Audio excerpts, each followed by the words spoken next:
tan misurama maning wang lelo maigu Chalung sa polat kheng tan misumanang roa tu so khaira tan misumanang roa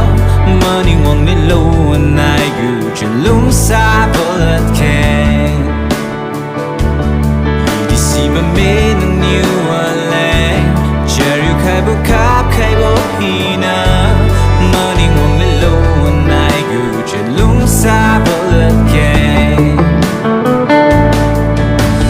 tan misumanang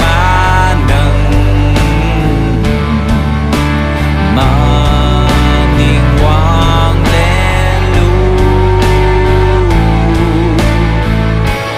Chalung sa bo puyo nang atu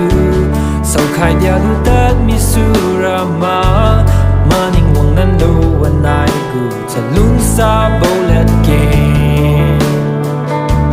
maning kunta mi bam tadi dami bonu loi tami tadi maning wang nando maigu Chalung sa polat kheng maigu Chalung sa polat kheng did you come with me si maning wang lelak maigu Chalung sa polat kheng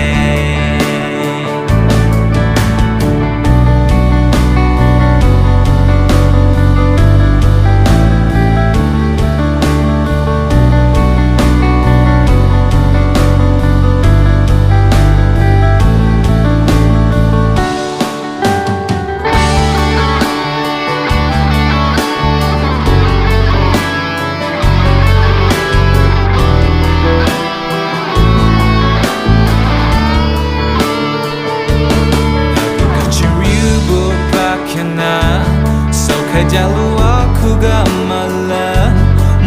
wang sulo aku ga na tukon bemi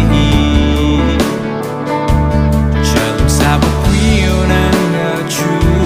mangai ngam misurama nang ra mari wang lelak mau aku mari wang lelak ma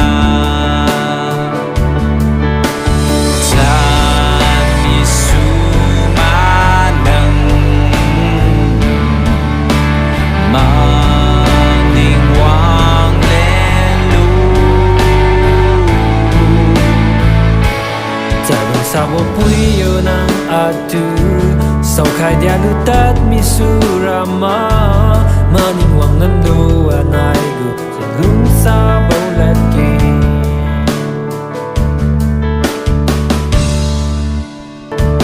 Chalung sabo puyo nang atu roukhai dia lutat